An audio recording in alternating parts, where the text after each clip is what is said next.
Okay. Hi guys. This is Steve, Coach Steve here,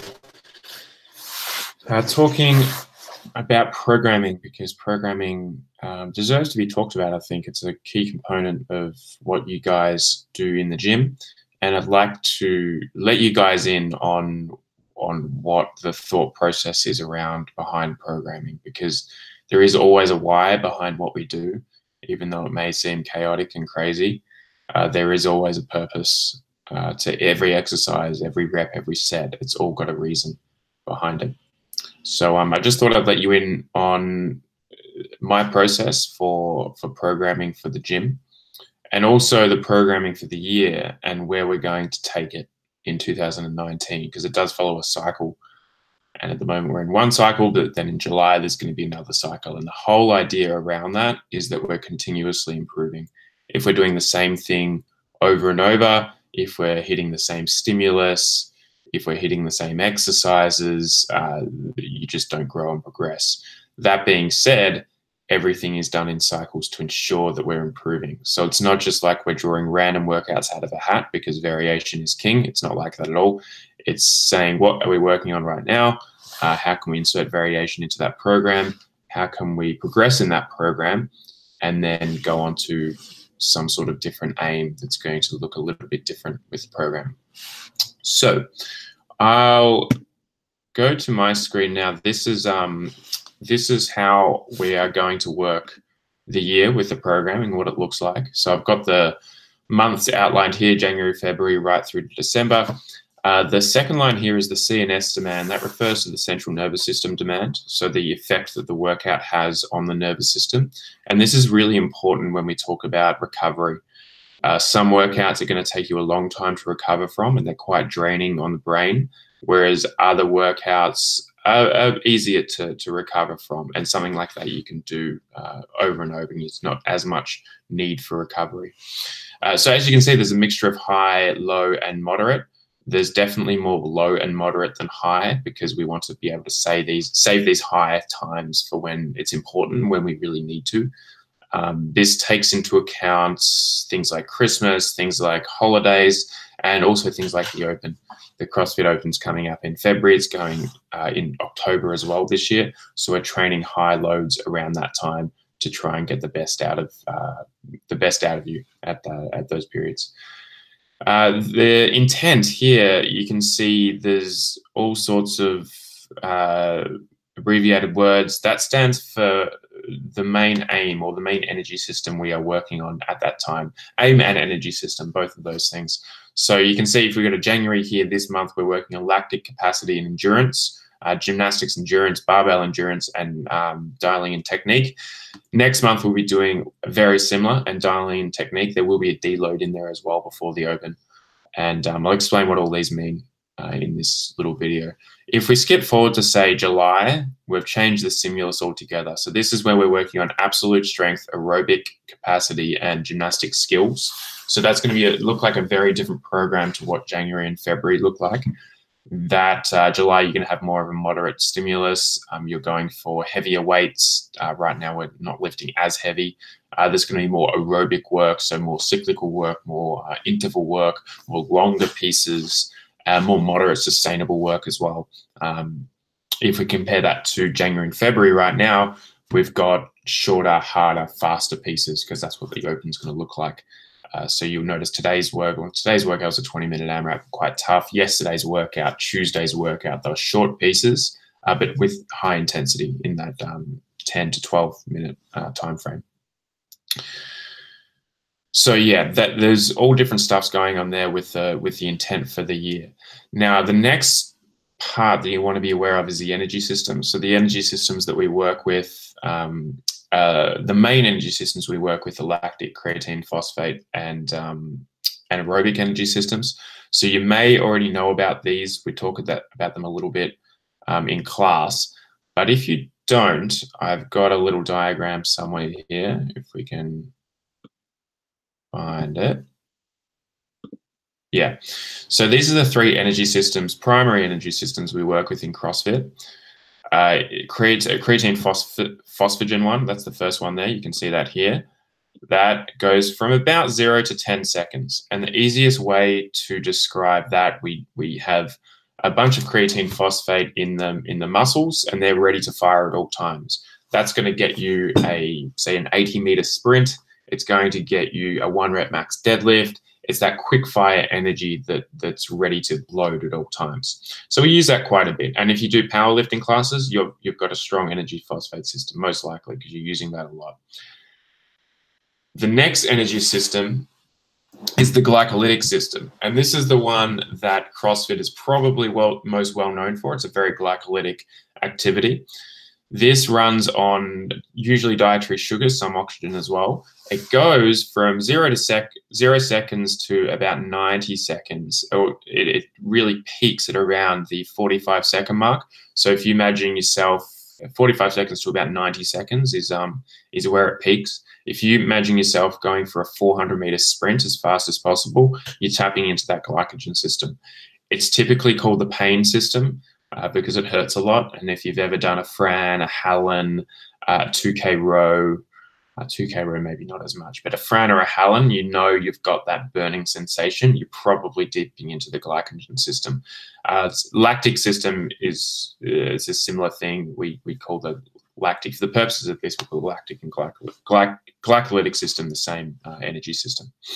So that one is good, but it's like high risk, high reward. So it's going to give you a lot of reward because you're working really hard. You're going to get a good response from it. That being said, we're dipping into our health when we do it. So we're taking a lot out of our system with the hope of repaying it in terms of recovery. So we don't do glycolytic work all the time. And that's really important to know. If you're doing glycolytic all the time, you will burn out. You've got to keep it cyclical. That's why for about 4 months a year, we're doing glycolytic work. And we won't be doing it every day as well. It's going to be a couple of days a week at most. So, for instance, yesterday's work was some moderate glycolytic work. Tuesday's work was some pretty high-intensity glycolytic work. But we're not going to hit it today or tomorrow. Next is the oxidative system, otherwise known as the aerobic system. So this is the green line here. It goes from peaks at about 180 seconds, and that kicks in forever, really. That should keep us going through our day. If you imagine yourself going for a 5K run or even a long hike, that's our aerobic system. And this is our favorite energy system at the gym, at least mine. Probably not Alex's. He's more of a phosphagen guy. But the oxidative system is the one that's most correlated with health. That's when we're using oxygen as our fuel system and also dietary fat or body fat. So if you imagine yourself going for a long walk, you're using the aerobic system if you're fit. If you're really unfit, you might be even tapping into the glycogen system, but ideally not. Now, in workouts, we can also hit the oxidative system. And really, the fitter you are, the more you're going to use the oxidative system. So we want that thing to be very, very developed. Really, the art of CrossFit and the goal should be to make most CrossFit workouts oxidative or aerobic instead of glycolytic. Okay, so what that means is you're able to keep a sustained level of energy throughout. You're not sort of peaking and then troughing. You can see that in the glycolytic system where you go peaking up and troughing here. We'd rather just keep a sustained level of energy like that. Okay, so I hope that makes sense. I'm going to go back to the cycle now and show you where we're using the lactic creatine phosphate and aerobic system. So at the moment, we're predominantly using the lactic and creatine phosphate system. So you'll notice the work we're doing is shorter and faster, like I mentioned. It's more intense and it demands good recovery. This is because the CrossFit Open's coming up at the end of February, and we're putting in some programming that's going to replicate what you have there. The Open typically is highly glycolytic. You're going to be doing a lot of those painful workouts, so we're giving you exposure to those now. The creatine phosphate system we're using as well. We're more in a strength maintenance phase at the moment, so we're not, for example, we're not doing big repetitions. We're not doing many repetitions. We're doing like 1s, 2s, 3s, just to make sure you're strong enough. With the Open, you don't need to be super strong. You just need to be strong enough to get the work done. The aerobic system, we're always using the aerobic system. So those are blank there. It's we're still using it quite a bit. Like today, for example, was a very aerobic workout. The the aerobic system we're working on through the whole year, really. It's just prioritizing at different times. So we'll be prioritizing it in March and April, May, trying to build your aerobic base up through the easiest way to do it is air bike, rowing, running, those longer intervals, and keeping those intervals sustainable. And then the goal is to get that same intent with those intervals into your gymnastics works and your barbell work, so that you can keep that work sustainable as well. In the same way that you keep like a 2K time trial on the bike sustainable, if you do that 4 times, you want to be able to do that with toes to bar, handstand push-ups, things of that nature. So yeah, that's what the year looks like in terms of the energy systems. I'll just expand it out a little bit. Just bear with me. I'll change the zoom. Yeah, so you can see the whole lot there. Towards the end of the year, there's another CrossFit Open in October, so there'll be some lactic work there. But really, the goal with the year's program is to keep strength growing through different stimulus, keep aerobic system that's constant, and lactic when we need. Now, the key here, I'll go through a couple of the elements of what we're working with in terms of the intent and the energy system. First, lactic capacity. So this is building your power and speed using that lactic system, recycling lactic acid to use it as energy. The gymnastic skill, that if you think about muscle ups, toes to bar, handstand push-ups, this gymnastic skill is usually done with strict work. So a lot of it comes down to strength, connective tissue strength, muscle strength, and also the motor patterns. So in gymnastic skill, we're not exactly doing a lot of kipping work. We're doing more strength work to build into kipping later on. And that's where gymnastics endurance comes in. Gymnastics endurance, we're more about longer repetitions, longer sets with more repetitions, and that's where the kipping comes into play as well. But that gymnastics endurance must be firstly met with gymnastics skill and strength. Aerobic capacity, I explained what that was before. That is more sustainable pieces. We want to think about aerobic is sustained work. So that's where we're building our ability to burn fat and use oxygen as a fuel source. So it's not like we'll be doing, long runs and long rows and things like that. It's just the workouts will be more aerobic in nature. So they'll be more sustainable. If you compare that to lactic work, that's more unsustainable work. So yesterday's workout was unsustainable. You couldn't do that 10-minute, it was a 10-minute 30 double under and 16 dumbbell snatch. You couldn't do that for 30 minutes. You'd eventually decrease in power and speed. But with an aerobic workout, you'd be able to keep that same level. So you might be doing an aerobic workout with toes to bar, burpees, box jumps, rowing, with the intention of keeping an even level throughout. And that's very, very good for our fitness and sort of underappreciated in a lot of programming. A lot of programming is designed just to crush you without much sophistication or thought for the improvements that we're getting. By programming like this, you are going to see the benefits. It won't have you lying on the ground at the end. That's not our intention. That's frankly very easy to do, too easy to do. We want to get a little bit more sophisticated with them. The next one, absolute strength. So absolute strength, we're talking about 1 rep max deadlift, back squat, bench press. This is like as heavy as we can lift for 1 rep. This is maximum nervous system activity, and we're using that all in 1 rep. So if we think about getting stronger overall, that's going to improve our absolute strength. Speed strength, the next one, the best way to think about this is barbell cycling. So transmitting force quickly and repetitively. So speed strength is important. For most of the population, it's not important at all. In CrossFit, you need to have a little bit, though. It's important to know with speed strength, you need to have an adequate level of strength already. So for somebody who's newer to CrossFit, speed strength is not relevant. For someone who's practicing for the Open, is competent with the movements, you want to have a good amount of speed strength. So talking about snatch cycling, barbell cycling, deadlift cycling even, that's using efficiency with the movement and making sure you've got a high power output for multiple repetitions. The weight isn't as heavy with speed strength work, but the speed is high. Strength maintenance, that's the program we're in at the moment. So strength maintenance, we're talking about, say, lower repetitions, lower reps, and the goal is just to stay strong enough. And we find that when we're lifting like this, lower repetitions, low reps, for example, 3 sets of 3 on the back squat, then your strength is maintained. We're still hitting the nervous system. We're not sort of tearing into the muscle so much. That more happens from 8, 10, 12 repetitions. We're more digging into the nervous system and we're keeping that strong while we work on our lactic system. Hypertrophy.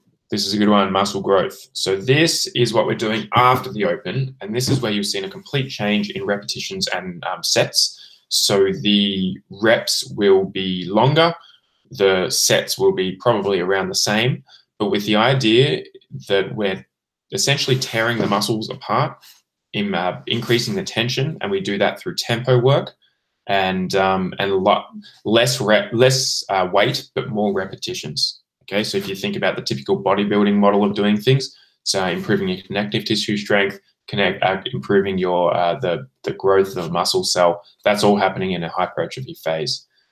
Very important with CrossFit because you're doing multiple repetitions at high impact. You want to have that strength already built in. Okay, and again, a lot of programs ignore and poo-poo because it's too bodybuilding-like, but it's super important if you're to have long-term success with your fitness. Barbell endurance is similar to the speed strength. Barbell endurance, we're talking about cycling barbells. If you think about a workout like Grace, think about a workout like Isabel, 30 snatches for time, that all requires you to move a heavy barbell, relatively heavy barbell, consecutively, not using much, using as least amount of energy as possible. So if you imagine a workout like 30 clean and jerks for time, if you're not cycling the barbell efficiently, then you're using a lot of energy. If you're using a lot of energy, you're going to be more tired and your times will go down. If you think about someone who's very efficient at moving a barbell, they're not using much energy to do those 30 clean and jerks. They're able to get through the work much, much easier. So there'll be a little bit of barbell endurance thrown in at the moment and towards October as well. Again, it's not a vital skill. It's not that important, so we're not going to prioritize it too much. Technique is just there. We're going to touch on that really every session. We should be doing it, but when we're working in a low intensity environment like we're doing, say, in April, there's going to be less emphasis on intensity and more emphasis on technique. So that might be more empty barbell work. That might be more drills with Olympic liftings, for example, dropping under a snatch, dropping under a clean and jerk, doing drills revolved around that. Recovery, will throw in recovery while the intensity is high. So you'll see a little bit more recovery pieces at the moment, like a cool down, for example, like yesterday was a 10-minute row to finish off and then some stretching. That's going to play a part in the programming as well. Mobility will also play a part in the programming. We'll have specific goals working towards that. You can come to mobility class. I really recommend you guys doing that if mobility is an issue for you.